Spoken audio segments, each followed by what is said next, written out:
Action. Yeah. Bum. Good evening, everyone, and thank you and welcome to our third podcast. Today, we're going to talk about getting control of our privacy and your technologies. So today, three members have come with us for this chat. So that there will be, you have Martinson, you know already. Hello. You have Steve, you know already, and we have a new person that came. And thank you for coming. We really appreciate and hope you will enjoy with us at the same time. Erin, which is our encryption, um, she is the math. So don't play with the calculator because you're gonna lose, unfortunately. So this is our panel today. We're gonna talk about multi-subject around it.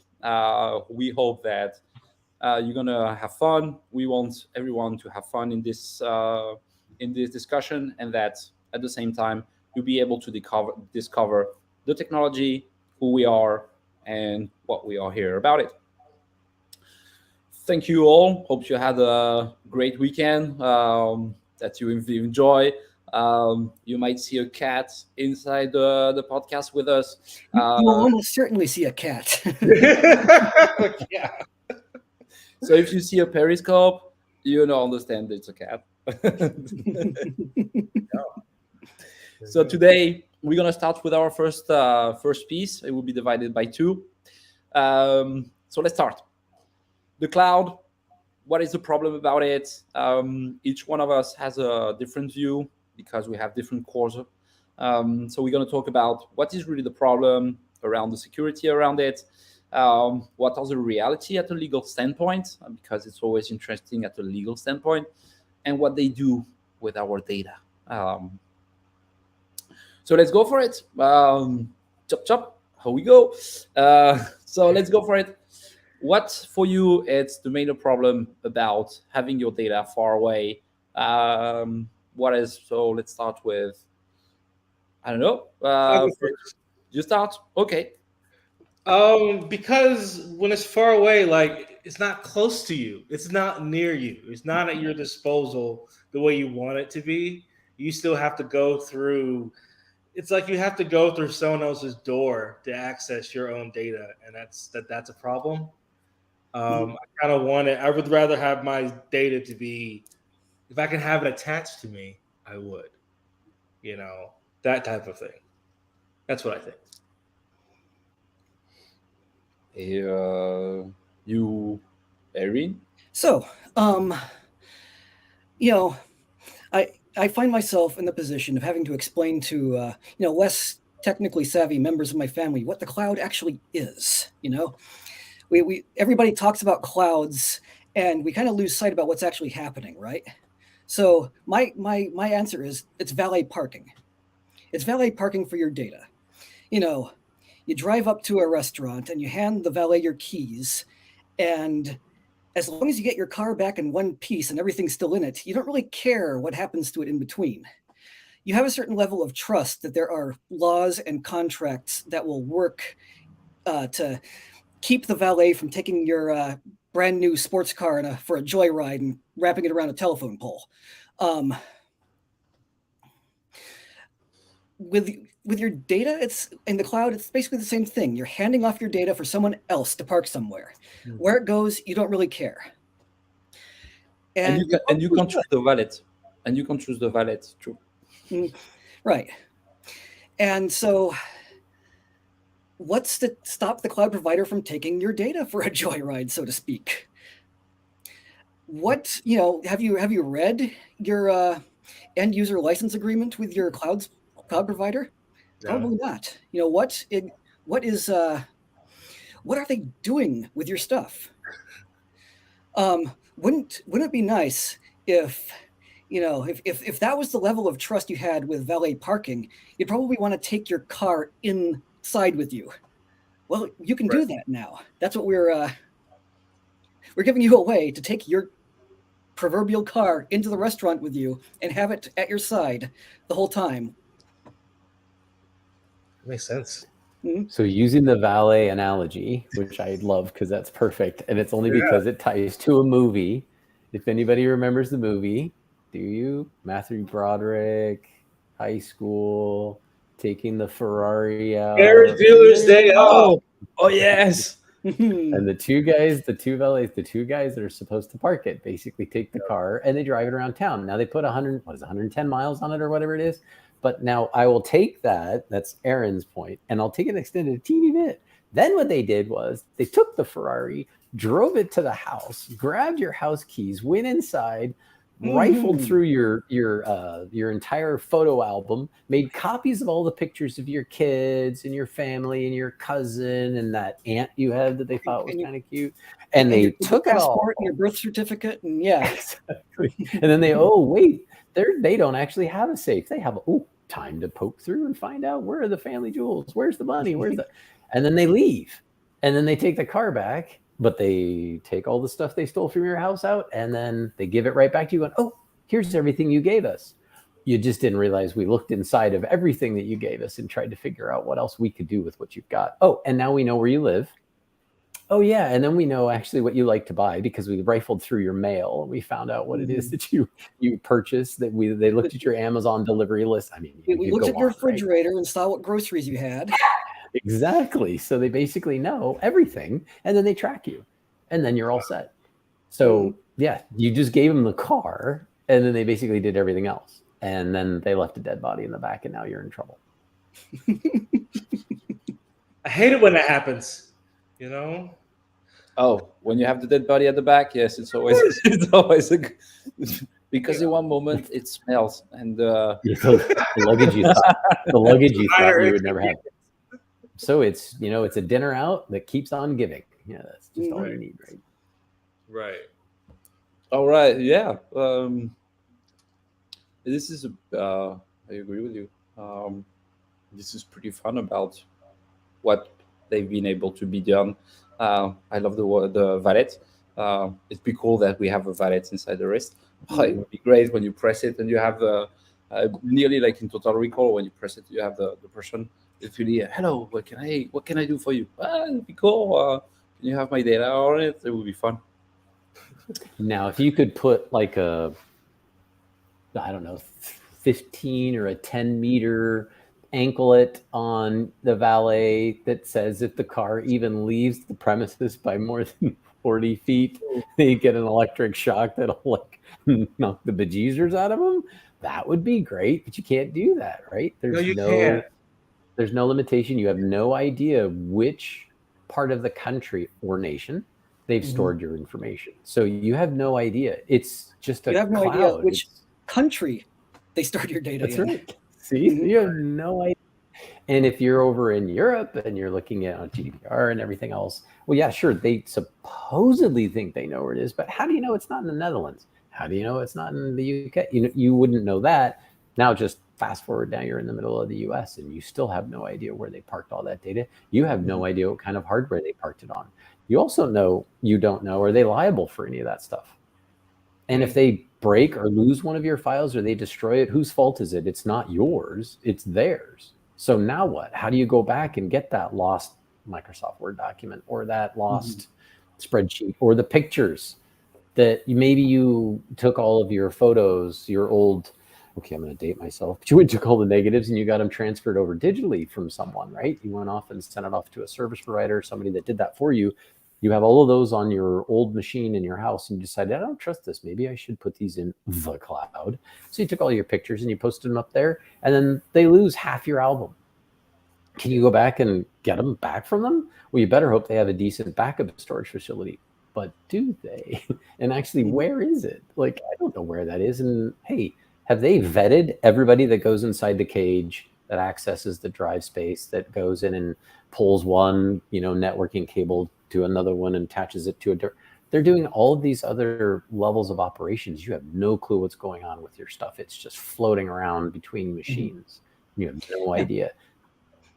Go ahead. So we've addressed a couple of the pillars of information assurance. We've addressed availability. We've addressed integrity. Now I hear somebody in the audience I hear somebody in the audience saying, what about confidentiality? I mean, you can encrypt your data before you store it in the cloud. That is totally a thing you can do. But what's the point of that, really? What does the cloud have to offer you your data when it's encrypted? I mean, part of the reason why people like cloud providers is because they do useful things for you. The price of those useful things we've been talking about, but they do stuff. They do stuff that helps you use your data effectively. If it's encrypted, they can't do that for you. Might as well just put it on a hard drive. Might as well just wear it on your wrist. Yes. Oh. Now See, we should let Erin. Go an extra 10 miles with that whole thing she just brought up, which is encryption. And when you say it's encrypted, you've encrypted it on your machine. But Erin, how secure are encryption protocols that are out there today? Well, what's your threat model? What is the threat you're guarding against? Them getting to my kids' pictures. Yeah. So, your contacts, all those stuff that primarily are your emails. You have your images, but spreadsheets, your taxes, right? Most people, that's what they're worried your about. Financial statements. So if you're getting into PII, the cryptography itself might be good, it might not be, but there's always a weak point. Another great analogy that one of my college professors always like to use is cryptography is a super strong steel door mounted in a wooden frame. Just because you have a steel door on the room doesn't mean somebody can't still kick it in. Oh yeah, or you can go next to the door usually because sometimes it's weak. Yeah, there's always weak points. Passwords are a notorious weak point. She just brought up another movie. Oh, Erin, perfect. Red. Does anybody remember the Red? Right? He spends that whole time with the eye and everything, right? So he can get through the eye scan. He can get through this, right? Bruce Willis and they get through all of that stuff. They get down to the bottom floor, and what does he do? He moves to the side where the key panel is and busts through the wall and just goes around and opens the door that way. Salt is the same thing. She basically takes a machine gun, blows her way through that cement to get around the door. There are ways to get around, even if they look like they're impervious, they may not be. And so you're right, Erin. It's like does anybody remember PGP? Anyway, yeah. So now, I feel like that was supposed to be pretty good, right? Now here's another question. Your cryptography may be bulletproof right now. Will it still be bulletproof in 20 years? What do you do when quantum computing finally gets its act together and lives up to the promises we've been hearing? Pretty much everything, every crypto system that is in common use now just goes bye-bye. So what's your planning horizon? If you want to keep something like if we're talking about, say, data for a product launch, not unlike the one that we're talking about now, once we actually launch the product, all the stuff that we were keeping secret and trying to protect, it doesn't really matter anymore. Now, serious stuff, financial data, personal data, HIPAA data. That's got to be cryptocurrencies, NFTs. Cryptocurrencies. All that stuff has got to be kept locked down indefinitely. Because one of for me, always my imagination and my view always on the most secure product is a computer that has never touched internet or any types of connection ever. Is the best one, the one that you have under your house or in your cave, and you only put programs inside with a diskette. Oh, that was nice. Perfectly. And the floppy disk, that was so cool. Perfectly secure devices do exist. They're called bananas. A banana. There you go. Banana. Well, you can. They don't have very many features, but they're very, very safe. You can even take one in a secure in a secure government facility. Nobody will care. Doesn't, like I said, doesn't have very many features, but it comes in handy if you're hungry. Now, Can you hide things in bananas? Wait a minute. you can, like, if you scratch a message in the banana peel with your nail, you'll be able to read it a few hours later. I just learned something new today. Okay. You have so Madison, you have a banana at your disposal. Yeah. Say Yeah. yikes, or actually scratch Minion into it, and then wait a couple hours, and you'll see Minion show up on your banana. Now it won't yell to you going banana, but it'll be close enough. Yeah. So what we want is something with more features than a banana, but ideally something very, very close to that same level of security, if we can make it possible. And the way we can do that is by strictly controlling connections.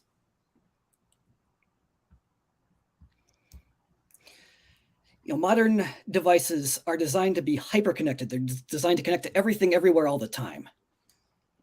Correct. And we need to control all the bridges and cut everything on the system. And therefore, we know exactly what roads are taken, and not all the doors and everything needs to be open.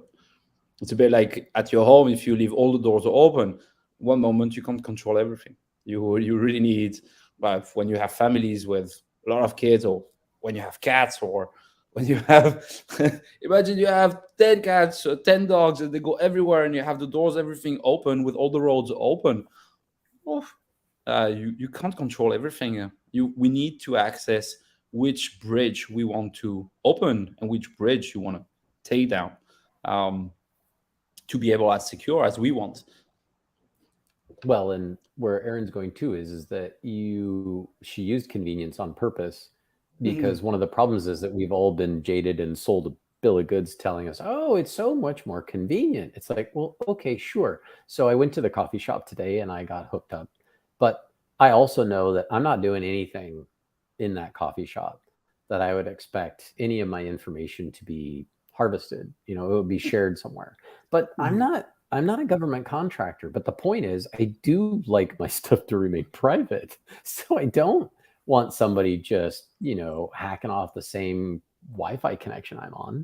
I don't want somebody figuring out that I'm pairing with Bluetooth and they've basically inserted a Bluetooth device that I didn't know was being connected to. I had no idea, because I have, automatically connect because it's convenient. Well, it's not as convenient as you think. It's very convenient for the hacker, not the hackee, as it turns out, because you have no clue you've been hacked. You didn't know, and you'll never know, especially if you're been sold a bill of goods with the word iCloud or cloud or anything. You don't know that you basically thought it was really convenient wandering around that store or whatever. And, oh, look, now I can do this. It's like, yeah, but you're on an open channel. And I think everyone's been very comfortable in their homes. But then again, if you had your service provider install your Wi-Fi router in your modem, you have no idea what's going on because they gave you the password.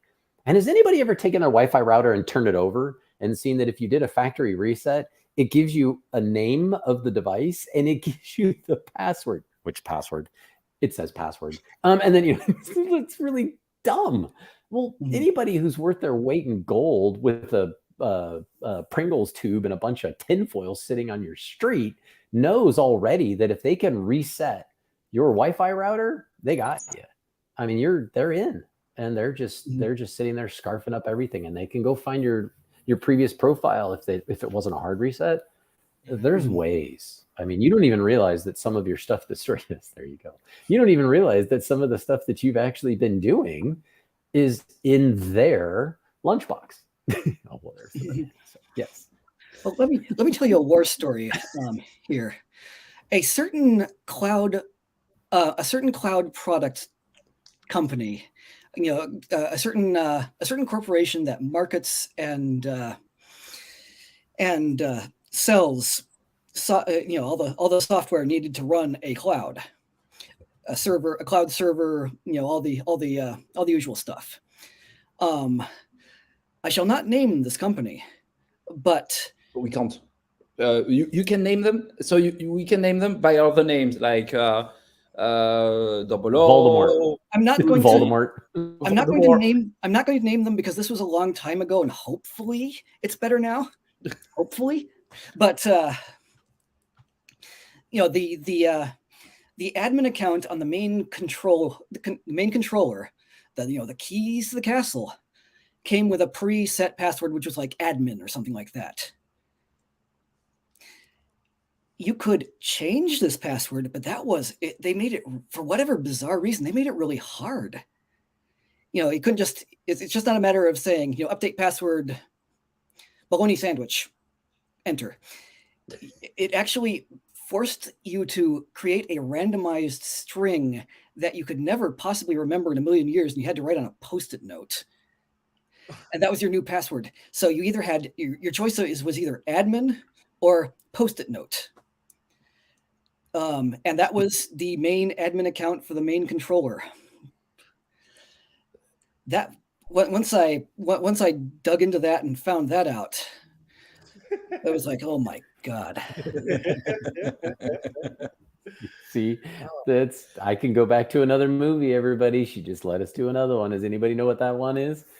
Get in trouble, go to the principal's office, have to sit in the waiting room beforehand, slide out the little thing, look what it is, find out what the password is to access the server, shut it back, and then go home and hack into the school's computer database where all the grades and all of their absences are stored. This Anybody? isn't War Games, is it? Yes, it is. It's exactly War Games. It's like pretty funny, right? Because you've got War Games, right? And actually on another one, which is the older one too, is because Matthew Broderick as well had the other one. So Matthew Broderick found the backdoor in War Games, right? He found a backdoor by going in and dialing every gaming company in Silicon Valley. And then he found his way to get into the password, which was using Aaron's. And then War Games was the one of the teacher. So I was doing both, right? Hers is really like the War Games one. It would be easy to hack and find out that's got to be a really stupid password. If I could just get connected, I can find my way in. And War Games was the one where he used to get in trouble all the time. Like he was in science class and the teacher had enough of him multiple times and sent him to the principal's office. And he's almost living there. She goes, oh, you again? Or he says you again or whatever, but he's already looked at the password. He goes home. Now, if everybody remembers, it's a phone modem, right? So he's basically just dialing in on his big, like massive computer that he has hooked up to his MIDI keyboard. But anyway, he's got all of this stuff in his room and he basically dials in and he changes his absences because at the same time the principal is yelling at his mom. It's like 9 times, Mrs. Bueller. I love that voice. It's so good. 9 times that he's basically changed it to 6 absences. Go ahead. That's how he was sent to the principal's office. Can we send these companies to the principal's office? Is there any kind of legal, I don't know. Do we have a legal leg to stand on when it comes to this cloud stuff? Sure, you could have a legal leg, but the problem is that your leg is basically going to be like another movie, which is it's a Monty Python movie, and you get your leg hacked off, and you're hobbling around on one leg, and then basically the other one gets hacked off, and then you're now down on stubs, and you still got your arms going, come back, I'll bite your kneecap off. It's like that's where you're going to be because they're just going to nickel and dime you to death. So you'll never survive because they've got all the, yes, it is but a scratch. So they got all the moolah and you're just looking around going, what am I going to do? Okay. So somebody got a hold of my tax data. Somebody got a hold of my PII, right? Somebody got a hold of my whatever. And now what are you going to do? And what can you do? And it's, you can't do that's the nothing. really bad, right? They have done everything in a way that 1, they think you're secure, but you're not. 2, they say you're encrypted, but they're not. And the last thing is a bit like the same movie, Monty Python. What was the Holy Grail? When he goes, oh, he chopped his hand, and everything. Oh, I can. Now, at a legal standpoint, you can't do nothing about it, which is where it comes really an end, where you use the product, you pay the product, they monetize your data, they say that you are totally secure. Erin explained everything very well. And after that, you have your pants down and you can do nothing about it. And when you see how much difficulty when you have a problem to the cloud, because it's good when you have security, but when things getting a bit more darky or muddy, and when you start to have problem to configure your stuff, remember your password, the double authentication, and so on, there is nobody. It's the wind goes through by. I hope so. We see the cat, but it's a bit the same. It will pass through, and you can try to catch it, but you can't catch nothing about it. And the legal perspective, if you start to look at the real contract, like we can't say the name of the people here. I saw there is, but oh yes, there is. So I have to take So it you out. should close the window. Close the window. Close the window. You don't use that one either, dude. Not that Yeah, one but either. that's- You like. I have to change it. It's not But worth it. unfortunately- It's all. Nobody got a chance to read the text. But the point, Yeah, the we never- point we is never that saw even nothing. if you read it and even if you argued it, if you attempted to retaliate, which is what a lawsuit would be, as a retaliation, right? You want to come back and try to get something because you're mad, right? Do you know how many lawsuits you'd have to file? And I don't mean against the one provider. It isn't just one provider. This is pervasive. It's all over the place. You're going to have to go after the phone manufacturer. You're going to have to go after your internet provider. You're going to have to go after the person who made your Wi-Fi router. You're going to have to go after the person that you connected to that had a Bluetooth connection on it. You're going to have to go. You've got some serious paperwork to file. So you better be happy and enjoy it. Because if not, you're just going to look around like the rest of us and go, oh, I got screwed. I mean, that's really what happens to you. You give up. And that's why everyone's given up. And this is another reason why people don't think far enough to realize what it is they're in the middle of, what they're up against, I guess is another way to put it. Because they don't realize how deep it is, because the obfuscation is huge. They're just throwing stuff in front of you all the time. Like, you're walking down this dark hallway and you get hit by a shoe, and then you get hit by something else, and you get hit by this big thing, a book or whatever, anything and everything you've bought on, online. Like, you're starting to walk down the dark hallway, you keep getting hit by all this stuff getting thrown at you, because that's what you've done. You're just getting attacked by everything you've done, which is really a bummer. You pretty much, that's why we use, there's no leg to stand on, because you're kind of stuck. And you can bite their kneecap off, but it's not going to get you much. You might get the rage. It means, when the dogs bite you, the rage, you're like this. And they treat you, what's funny is they treat you like, when they're all up in front, it's the same movie, they're a Holy Grail, right? And they're all standing there below the huge bastion, and the two guys are up on the bastion. He's boop, boop, boop, and he's basically telling him, he basically looks at him and he goes, "We are here for the Holy Grail." And he goes, "We've already got one." Like, what? Like, what do you mean you already have one? No, you can't find it because we've got one too. Pitch in a mush. They basically launch a cow with a trebuchet over the wall and crush everybody. I mean, that's what you're gonna get. That's how they treat you. They basically treat you like you're an idiot. It's like, well, at some point it's either like, well, you can't touch us. But then after that, you think you're playing flag football, and then they turn around, the flags are glued to belts that are strapped on. They're never coming off anyway. So every time you pull, you're getting nowhere. And then they turn around and you're such an idiot. And then they keep running. And then you got nowhere to go. So you just feel like a moron. But, and that's what they want you to feel like, because that will also make you back down. You won't do anything. So you may as well just say, forget him, and take a whole different path. So. Or when you saw in 2020 in the Congress for the antitrust, when you see those Fortune 500 lying, and you have members who's been voted for in this country by people in this country asking simple questions with simple answer, and none of them responded well. And we can even don't go to a movie; it's straight back in our door. There is even no respectful about. But that's because you don't see you don't see all the little tubes underneath the table that somebody's just like feeding money into the tube, and it's going right into their wallets, because they're all sitting on a dais. You have no clue that they're bought off. They're all bought off. I mean, I know that people will get mad about this, but it's true. The word lobbyist is huge. Like, Jiminy Christmas, everything is lobbied. So you really almost have nowhere to go. You're going to have to protect yourself, literally, is what it comes down to, right? You've got to look out for yourself. Hopefully you only have to learn a little bit from us of what we're actually doing for you instead, because nobody's going to compensate you for squat. I mean, you're stuck. And the warranties are usually limited quite often. And there is no damage repair, because it's flag football that's been glued to the strap, and they're just running away going, damage repair. You can't even get the flag. If you could get the flag off, I'll pay you. You're not getting the flag off. You're going to be lucky if you could actually get the belt and their pants. You're going to be really lucky. And that's Statistically, I say no. You're better off going to Vegas and trying to win at blackjack, because that's about where you're going to get. It's the only way you're going to get paid back, and that's hard. It is interesting. Like anytime, I think it was a few years ago where you hear like these news stories of celebrities having like photos or videos that just got leaked, or something very, very personal, private that just got leaked, and it made some kind of huge news. And they want, and they sit there and they're going to like try and sue whoever the company was, or they sue whatever else. But like you never hear of it going anywhere because they agreed to it. That's very interesting.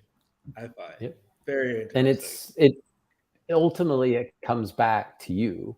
It's your stuff, so you're just going to have to watch for it, right? Do you leave your house? Okay, if you live in a mid to safe neighborhood, do you leave the house and not lock your door? Or do you just leave a note on it too that says, come on in, I got like 2 computers, I got a really nice 55 inch screen TV, and a really cool like sound system? No, nobody leaves their doors open because they know that's ridiculous in the days like today. You can't do that. And it's not because your neighbor is a scum. That's not it. You're scum. It's not going to be like they're going to come in and steal your stuff. You just don't know who's driving down the road through your neighborhood looking around to see if you left your door open, or if you're on vacation, or if you're there's constantly people driving through really nice neighborhoods, middle of the road neighborhoods, and less than nice neighborhoods. They're always out there. Someone's out there. And Aaron brought it up a long time ago, which is the same thing, right? You have no idea, and no one else is going to pay you back. Go ahead. Yeah, go ahead, Madison. I have a thought. Do these data leaks, do they happen on purpose? Do you think these companies do it on purpose? No, they don't. No. Which companies? Yeah, which companies though? Yeah, you're asking that's a double-edged sword. I think there's some that might be doing it for a reason, but I don't think that's what you're finding out from someone who it's their personal information, like the PII stuff, right? I don't think it's that. I also think it's the person. What is it? Trey. What's his name? The guy that does the cartoon, the one, he killed Kenny. South Park? South Park just did a great one. If you can find it, you search on YouTube South Park and look up ginger-haired kid or whatever, Prince Bonehead. Anyway, there's a really good bit they just did, and it was showing the two of them protesting with their signs going, "We want to remain private. Don't charge us." You guys are handing it out. They're literally handing out the information. Those aren't leaks. You know what I mean? So what you asked is a good point. There are some that are purposeful. And then to where Aaron was going is, no, companies aren't purposely leaking these things. They don't, well, they say they don't do it on purpose, right? So Aaron was going to go there. Go ahead. I forgot what I was going to say. No, but yeah, the actual technology today doesn't give a full security, so it's very easily to pass on about how it was conceptualized and what it is made for. No security and technology today in those let's say those aspects, or like those cloud, are not made to be secure. They're made to get information and store it. Then, as Erin made the point very well, they do their encryption by their own, but it doesn't mean because it's encrypted, it means this is good. It's always the same problem. You have great products, but is it really a great product? What do you prefer? A very nice made product that is take time to be able to be made. You prefer going to a very nice restaurant. It doesn't mean to be a 3-star Michelin. It's not about that. It's, do you prefer to sit down on a table and eat good products on the table, or you want to go always to a fast food, eat every day? The fast food can tell you, oh, we have great product, you can lose weight. Not really. Because when you want to sit down and eat good wine, good cheese, good stuff, good vegetables, it takes time, and you need time to create those great products. So when we say that it's very easy to enter in any home or any cloud system, Aries no more than everybody else. It's very easy, the technology that has been developed to get access to our data. Very easy. And I think too, in the dark When web. you think of or the dark encryption, web. but encryption to me also is very static. It's rarely Mm. moving. It's not, you could come up with something really good. And where Aaron said, but what's the shelf life, right? How long do you think it's honestly going to last? It's some of its half-life. The hackers are getting better. Red teams are getting better. People are actually spending their time figuring out how to get through your stuff, like so that they can actually break your encryption so that they can see. There are other ways that you can take metadata, or you can set patterning up to where you could still look at an encrypted file. And if this person's basically like everyone else and they're kind of vanilla ice cream kind of people, like you can probably figure out that they're probably using the same dang key as everybody else is using. So you try that key. Oh, look, we got it. You can get through a good bulk of the stuff that's been encrypted. If not, you can usually use the good old Matthew Broderick style of looking about everything that was the scientist who came up with Whopper and basically figured out his stuff till he could figure out the password. And he figured it out that it was his son. That was his name. I mean, there are people who they don't want to write all this stuff down and they don't want to put it on a yellow sticky. So, they don't want to put a book that somebody can get to. So they use simple things. I mean, I was just kidding around with a friend who said what our password is, or girls know exactly what it is. So they don't really have to ask, but it's enough to remember for them what the Wi-Fi password is. I don't think anybody else is going to figure out what it is. But if you really dig deep onto someone, right? But those encryption patterns, a lot of them are pretty crackable. You can pretty much get in and figure those out. And nowadays, I know everybody talks about AI. I just go, I don't think so. But I don't think AI is as smart as you think it is. But computationally, you can get down to some things where you could figure it out. And that's why Aaron was going to take us to quantum computing and kind of leading into it. Not everyone wants to hear about it, but that's actually highly powerful. If you think of three-dimensional chess and Star Trek, that's kind of where you're going, right? It's really crazy if you can get that far. And one thing in the security space is that not human needs to touch it. Unfortunately, the different problematic, even into the password, is that we create 2 weeks password when we have the human hand on security. For example, that we were saying, oh, what is my password? 1, 2, 3, 4, 5. Okay, this is not really good. So even if you have the best encryption, or the question, do you remember your first car? When was the first time you kissed your girlfriend? And what is your first name of your mom? This is not security. And the whole system about that is to create a system where it's the system that creates the security. It's the system that manages everything where there is no human printing on the security system. Therefore, it's here like what we're creating is the mini server that creates the system that keeps the security in it. It's not you being able to remember your password, remember your email, what double authentication you have. This is not security. Security goes way more beyond another aspect. Erin, we were discussing because in the we are looking to have a headquarter here in Washington, D.C. We're not looking, but we have a place, we can't say it. But inside of it, there is a vault. Vaults, we know that having a little vault with us, or maybe even be inside, it's the most secure way because there is no personal access from outside. When you close down into the vault, the only people that can open it is from the outside. From the inside, you can do nothing about it. So when the security is the human factor in the security, it's an enormous problem. Yes. It gives a total new system, and quantum is the future. Yes, it is. I believe so. And one of those things that we don't want to do from a product perspective is make you have to do a lot of things to be secure. You should never have to, because once they put the onus on you, it also absolves them of all guilt. But once they put it on you, then you're the one that's got to figure out how to protect that password. You're the one that's going to have to figure out which level of encryption you're going to. You're the one that's going to have to go back and find out that, oh, I found out that such and such really cool, PGP. The new stuff's gotten better and better. Now it's PGP cubed or whatever. You've got to go update all your stuff. And then what? Well, now what if you change that stuff on your phone? Is your phone now going to talk to the other thing? Is it good? I don't know. Now I can't access all of my files. Why? wrong code, wrong this, wrong that, wrong level of support. Now I need a stupid 2FA. Now let me go look at my password, and then it's texting me a thing. Now I got a code. You're grabbing your phone, you're doing all this stuff, standing on your head, spinning plates. At some point, you give up again. And then what do? You just choose the open door policy. Forget the vault door and forget the wood paneling on the side. I'm just not going to put up a door. And now what? You should feel comfortable. And what we have to build now from our side is to provide that confidence that everybody knows, you know what? I'm not being as dumb as I used to be.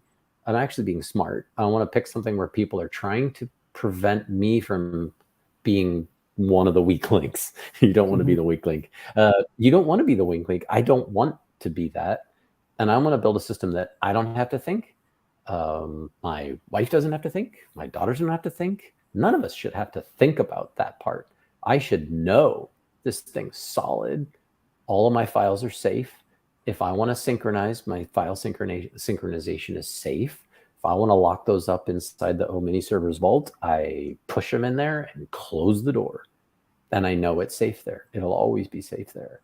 And the reason why we talked to Aaron in the beginning was for that main reason, was what we really want to do is make this completely easy for everyone else so they don't have to think about it. So one question for you three. How many accounts do you have like this? Just people, about how many times you have to remember all the codes and all the access from your PIN of your phone up to all your accounts.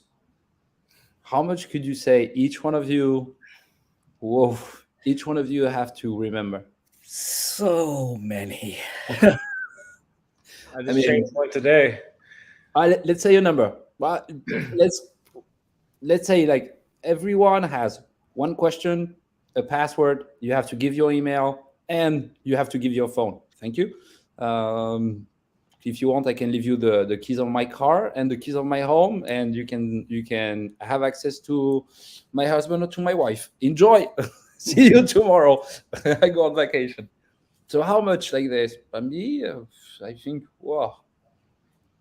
I've been looking at it. I think I got nearly between professional and business. I'm around 50 at least, or 50 or 60. Wait, I'm gonna go asleep. I come back in 2 hours. Still scrolling. Yeah. And that's actually in a locked encrypted app. I don't use any of the stuff that's out in the world. I don't trust any of that stuff. This is my own stuff. So in that way, I know if I'm out and about and I just needed the one password, I have it. Everything else I'll have backed up by 2FA, but it's probably, and some of these are legacy accounts where maybe I don't log into those anymore, but I kept the password even though I closed the account, because I just want to know if I find out somebody was in there, you can bet your sweet bippy I'm actually going in there to find out if I can get back into that account using my original password, because if they've hacked it, they're probably too stupid to not actually change the password that I left in there because they're too dumb. Most of these people are kind of dumb. So you can find your way back in if you have to, but I would say for me, it's greater than 50. But then again, I'm another mutant because I have greater than 1,500 songs in my iTunes playlist. So other than that, well, I'm a little eclectic. And I'm also probably a password pack rat. But other than that, probably about 50 for me. Imagine 50 password, 50 emails, 50 respond. And More. those 50 accounts all have different passwords. Correct. They're not the same. And I'm not doing some weird, I'm just going to change the 1 to a 2. That's not it. I have very different patterns for all of mine purposely. And so I have to remember what is the account that I'm using. If it's for a online newspaper, say something like that, then that account's probably a little less secure because I could care less. But if it has my credit card in it, now I care. Now that password's very different. If it's just something that's stupid and they've got a bunch of tweets in it, I don't really care. Just reading Twitter, stuff, and that's already coming through an API, so I don't. There you go. There you go. Banana. See? Like I barely did anything to it. That's right. So it's All about the air. The air. I understand now. So Erin, Aaron. your now it's your turn. Your question. How many like this? God, I couldn't even begin to tell you. I don't know. That means a lot. A I lost lot. count. Yeah, it's a problem. I lost count. So Mhm. a lot more And than if I you've want. lost count, do you actually, and how many, what's the percentage of those that you would log into on a regular basis per se? Ah, Because there could be a lot of stale ones laying around, which is why I brought Yep. up my own, right? I have a lot of stale Right. ones that are laying around. Probably like that 10 I or may not actually- 15%. However, based off of what it is or where it's from, I knew what my potentials of passwords could have been. So there's like a whole range that I could go for. I mean, I'll be there for a while, Mhm. but there's still at least a range that Or someone else could be there for a while, waterboarding you until they figure out which one it was. Because if it's a really important one, try. they're going to get in there. Yeah. So But if they figure out one, they can use that in a pattern matching system and actually then auto generate a series of patterns based on previous patterns in your other passwords, based on other things that you could have done. If they figure out one and they figure out two, they're pretty much on the road to figuring you out pretty quickly. Aaron's nodding. I'm assuming that's about where we would go, right, Aaron?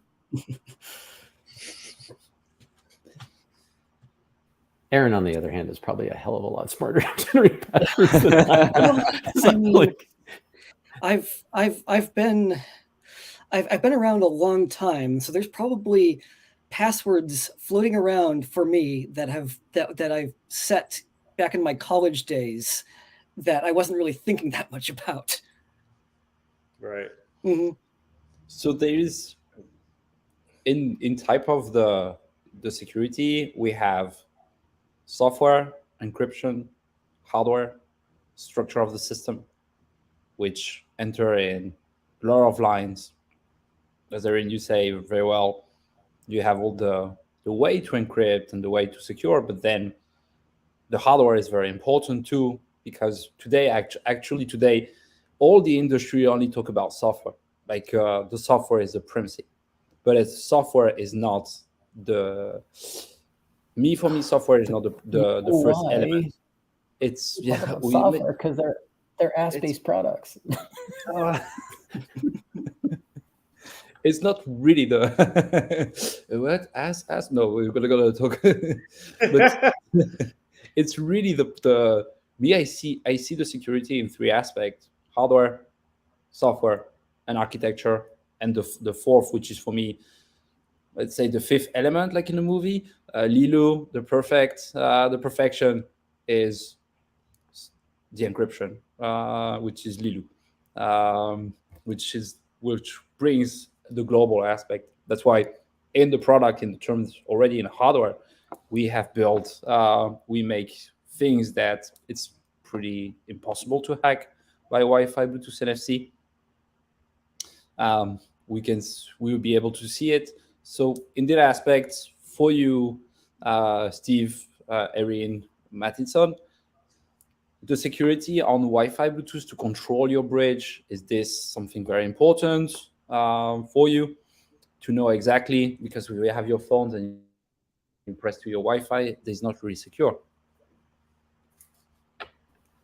And then we could use another movie, Thor. If anyone remembers Thor and the light bridge to get you, back and forth, right, from Valhalla back, right? So if you're going to go back and forth, right, you needed that bridge. Is there an entity that's responsible for monitoring and securing that bridge? Yes, right? There's I just told, oh man, I had it, now I blanked. Anyway, I forget what at the time the character's name, what his name is, the god that's in charge of it, right? But he's got the big thing. He can actually like set the bridge, or he can, collapse the bridge. But that requires an entity. And that's back to the same thing about trusting a person, right? Some person, if it's you, you should be able to trust that as much as you can. It's you. But then if you have to get past that, you're now dealing with other systems that are entities. And if your hardware and your software, the architecture, some of the underlayments, and Lilu, the encryption, if you can trust all of that, and you know that the way that those all started from the beginning weren't from you typing in some set of characters that was sent to you on a printed document that had to have been generated 6 months ago before the documents were printed. I'm going to and then they put a sticker on the bottom of your Wi-Fi router. Anyway, if you aren't that, which I can't trust, let's just say then that you built a system to where you, the person, opened the box, got your completely unsafe phone, took your unsafe phone and told it to now talk to your very safe mini server that you see on the screen and say, please start a conversation. And I will only trust that conversation because from this point onward, the two of them are now in a perpetual marriage. There's no separation here. This is beyond a connection. And then once they've spoken, there's a handoff, and internally the system, Lilu, she's in charge. Lilu basically handles it all. Lilu goes in and says, well, you can go this way, or you can go this way, you can go that way. But guess what? Everywhere you step, I wipe up your footprint. Everywhere you go, you thought you were leaving breadcrumbs, I pick that up. I make sure that you have safe travels everywhere you go. Your system, inside the system, all of your stuff is safe.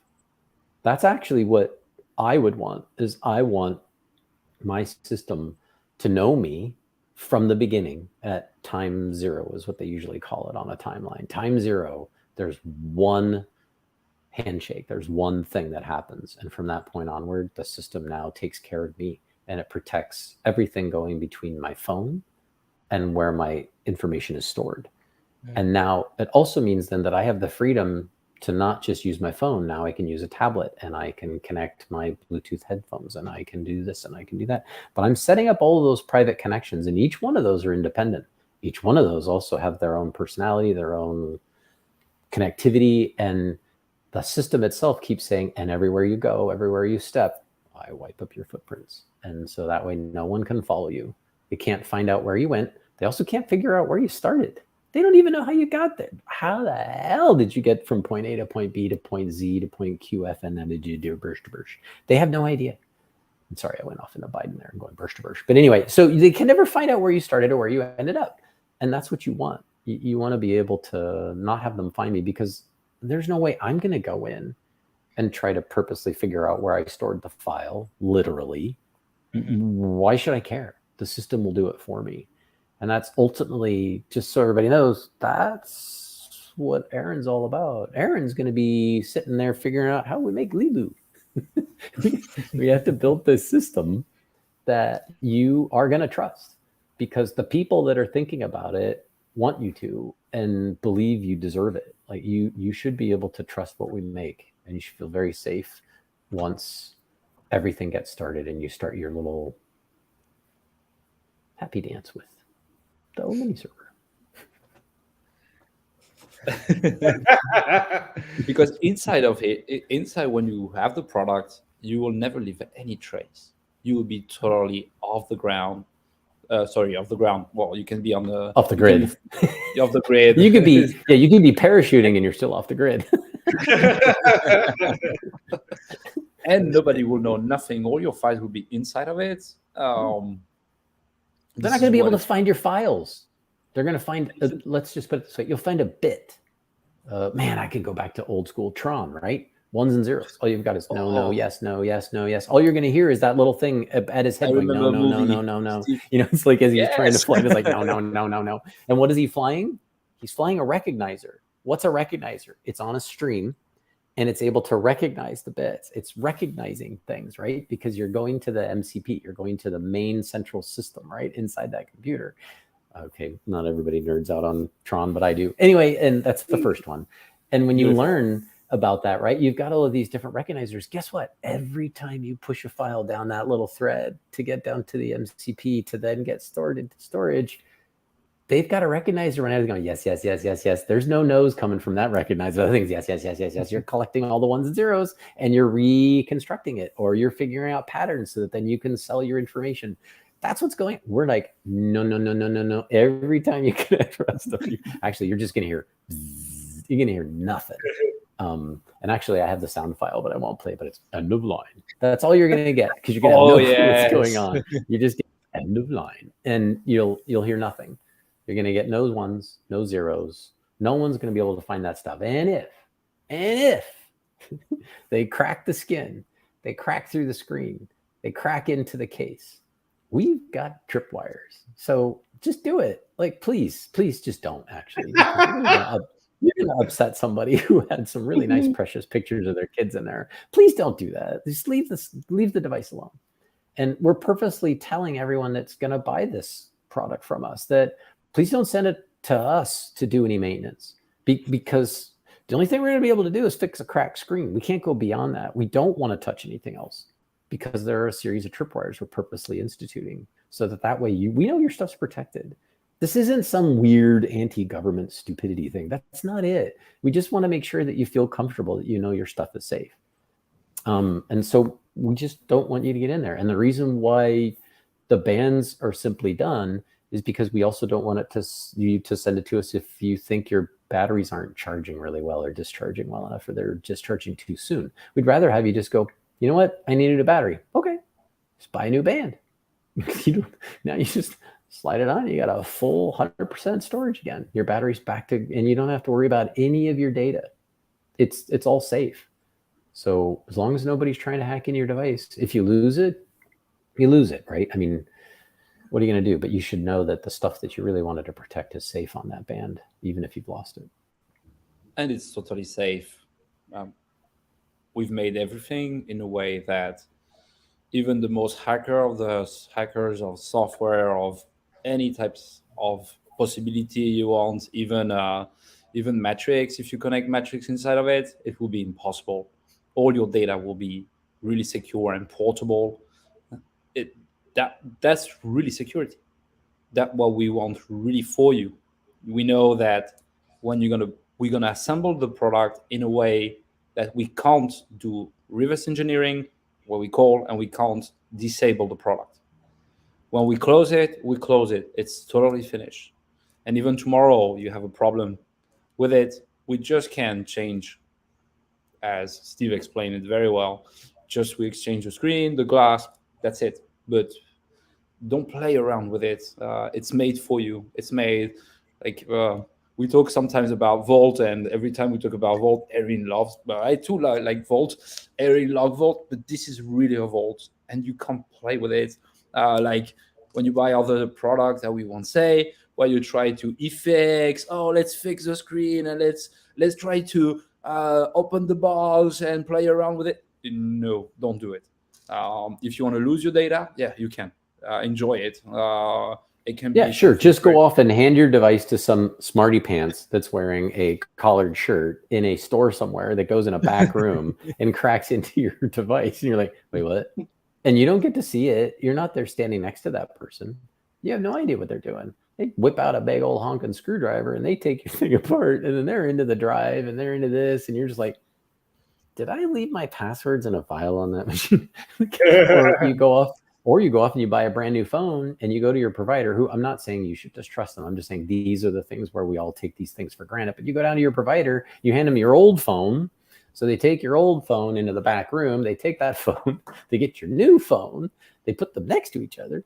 They're not connecting cables. They're transferring stuff all over the place. How do you know there isn't a third cable with a recognizer going, yes, stealing all of your data? Mm-hmm. Yeah, that's what's going on. You don't know. You have no clue. We don't want you to ever feel like that. There's no back room at the O company for taking your apart and poking around to get to your files. Don't know, don't care. Like, I don't really care if all you have are recipes on this thing. I don't really, if you have a terabyte worth of recipes, first of all, I don't really care what's on your O band. I'm coming over for dinner because you got some serious recipes. So if that's what's going on, oh, I'm your man. Give me a call. And I got a family. We're all coming over for dinner. Because if you've got all those recipes, I mean, see, that's the way we should think. I'm like, no, but you could take one of those recipes off and share it with me if you'd like. But I really don't. I really don't want to know what you've got in there. I really don't. It's yours. It should be safe.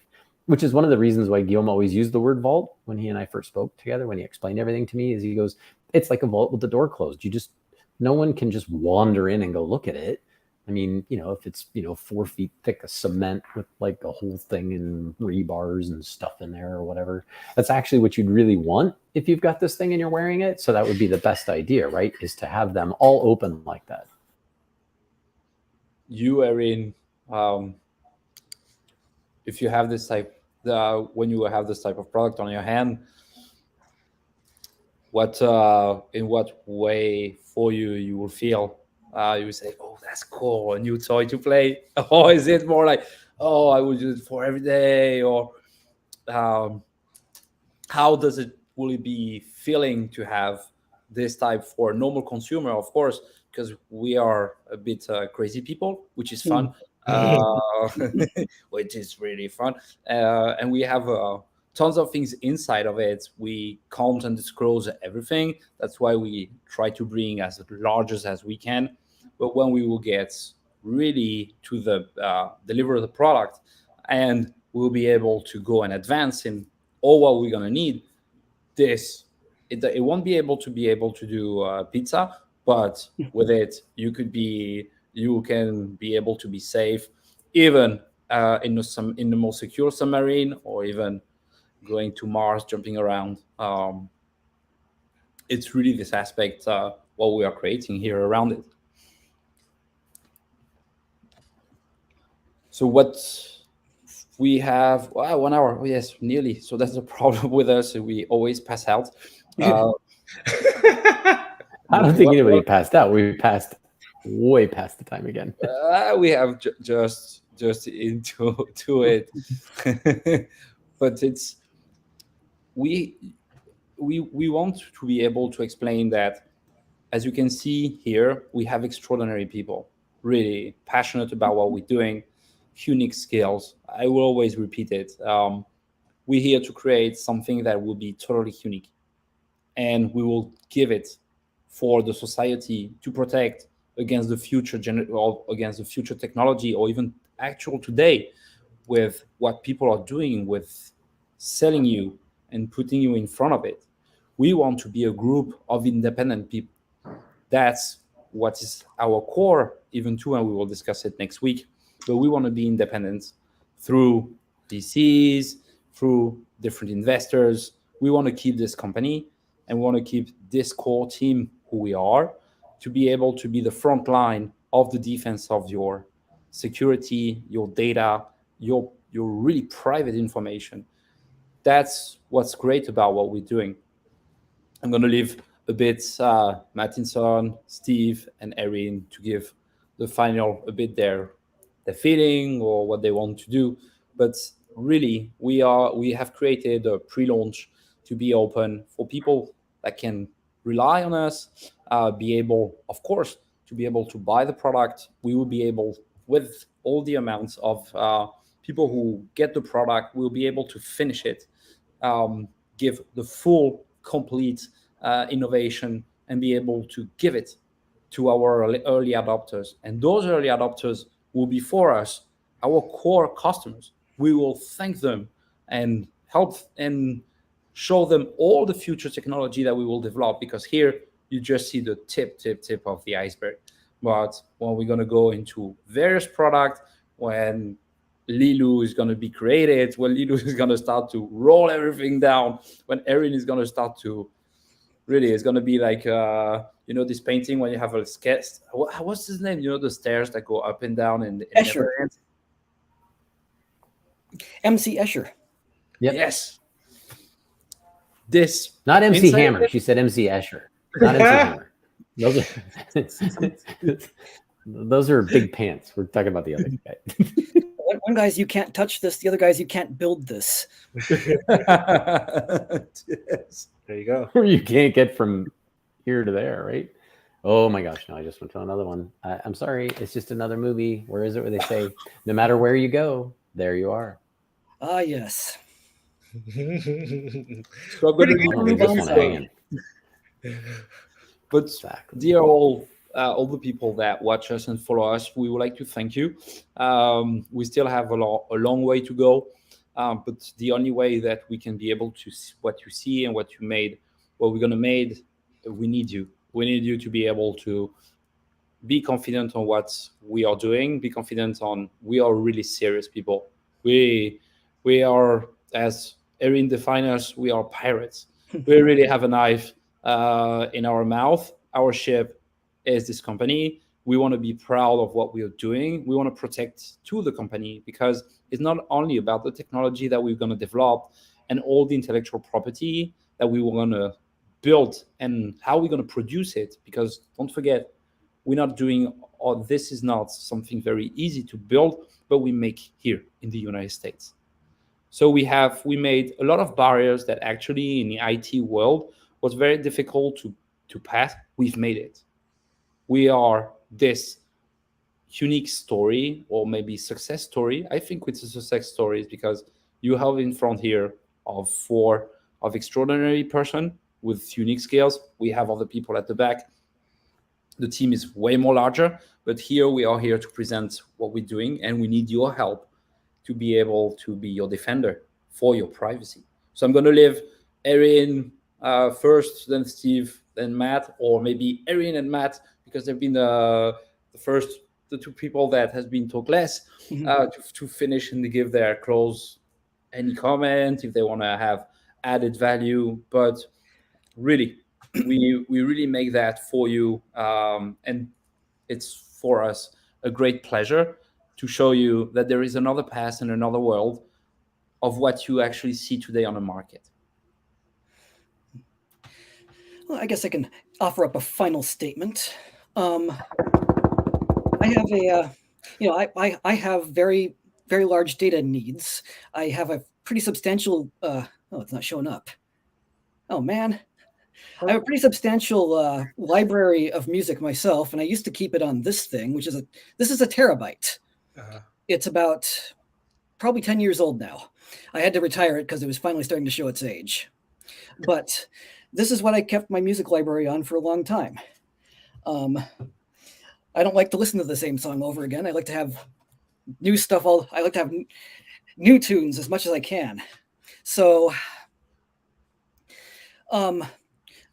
storage on a phone is limited. And it should be. You shouldn't really be storing things on your phone now, should you? Like I said, your phone connects to everything, everywhere, all the time. Let your phone do phone stuff. Let it take in, make whatever connections it needs to do, take in whatever information it needs to do to get its job done, and let it only have that information. The important stuff, keep it somewhere else. Let your phone do phone things. Let us handle the data storage. Okay, we can close. I'm finished. I'm getting out. See you tomorrow. Nothing else to say. Yeah. Bye. All right. Thank you, everyone. Round of applause. Exactly. Yeah. I am so surprised. Okay, Madison. Yeah, exactly. You have to beat that. I'm very sorry. It's going to be difficult to beat that. I won't be able to do that. Go for it. Yeah, I have nothing to add except I agree with everything that was just said. Yeah, this is we want to be defenders of your data. Mm-hmm. We want to have this crusade. We want you to kind of join us on this mission to make sure that what needs to stay safe stays safe. Mm-hmm. You know what I'm saying? Just how you would want to protect your family and your valuables. Your information is valuable. This is something that you need to take care of, you need to nurture, and we want to be a part of that. We want to be, like you said before, on the front lines of making sure that your personal data, that the things that you want to have safe, stay safe, and that you are able to access it whenever you want to. So that's just the main thing here. There's nothing else, nothing more, nothing less. It's pretty straightforward. So it's a no-brainer for me. Steve, your turn. Yeah, I would add, as a team, what's interesting, and this all started with Guillaume, but as a team, as we work together, I've taken a ton of these, and they're not always pretty, but I've taken a lot of personality tests. I took one when I was applying for a job when I was 14. And it was really interesting what the results were. And while I disliked the result, I actually owned the result. And that's very different for a lot of people. And one of the things that had pointed out was, and just remember, I took this test, oh gosh, I was 14. Let's just say it's late 70s. And when I took that test, the result basically said that even Guillaume's like, wait, what the heck? I Guess wasn't what? born. Let's see. 1 month, one month from today, I'm turning 60. So there you go. But anyway, when you look at what that said, it said that I would say that the result would say that I can't focus. And what it meant by that was if I were given a task, I don't want to just do that task. And if you dig a little deeper into how people work, I'm a multitasker. I do a lot of stuff at once. I've said it. I think I said it in the first podcast that we had, but I got in trouble for grounding 4 other aircraft to get 2 aircraft off the ground. I cannibalized. I knew that mission had to leave in the next morning, and I'm on the evening shift. I'm on the swing shift. So I knew if I didn't get ahead of this one, there was no way these 2 other planes are getting off the ground. Now, this mission is very important because the Special Operations Command only has a limited number of aircraft. They only have so many birds. So what did I have to do? I robbed Peter and Paul to get planes off the ground. I stole equipment from other planes that I knew were out there that may have to leave the next day after that. I just took everything, and there's a process that it's called a red X, and you put a red X in the forms. That means that plane can't leave because whatever you took out, there's no replacement for it. It's not there yet. So consider that plane dead. And what's interesting is that they taught me that I can do these things. I can trust myself to do these things. And in many of these tests, that thing saying that, I can't just do one thing, which I can't. I enjoy doing lots of things. I also learned that I have a high E, so I'm a high empath, and I'm also a very high driver. And between those 2 things, when I realized what we're going to be doing, the empathy I have for everyone that's buying our product is huge. Like, I really want everyone to own this stuff and to feel safe and comfortable, that warm, fuzzy feeling that everyone should get. And everyone on this team's the same way. So even though they may not get a chance to say it, I know it. I sense it, especially when Guillaume and I first talked to Aaron. I could see and feel that same sense. Like, hey, are you guys for real? And Aaron's pretty good at that. She's like, you guys for real? Because I don't believe it. Because nobody talks like this. Nobody thinks like this. Nobody wants to make something like this. Are you sure this is what you really want to make? Because if you are, I'm on. If you aren't, then you're just going to hear that recognizer going, no, no, no, no, no. Because it's going down the line going, nope, that's not the path I'm on. And what's interesting, and everyone that we've got on our team is in that same place. They basically have a pretty high E. They also are drivers. They're also discoverers. They're also people that want to go out. And it was really, really apropos. And Aaron basically said we're pirates because I usually have my advanced products teams are always pirates. They just look to cannibalize from another ship to get that thing going. And they try to find a way. And then they're always thinking, who is it that I have with me on this boat? Because that's who I'm thinking about. If my job is to make sure the sails are impervious, I will keep those sails impervious because that gets us through rough waters. And if I'm supposed to be the one that maintains the oars in case there is no wind, I'm helping at the same time keeping those going in so much as also pulling an oar. You know what I mean? Like, we're all in it. And that is what our customer base needs to know, which is why we're doing this, is for everyone to realize we're not kidding around. We really want to do this. We're going to break some eggs and we're going to have lots of really cool omelets. And we're busy trying to get ourselves to your home so that when you get this thing, you should just be comfortable. Like, if you sent us a direct message going, hey, I don't feel like such and such really works well. I'm like, well, let me give you a call because I'd like to explain to you why you should feel better about whatever it is you just bought. And I know there aren't a lot of products where you get that.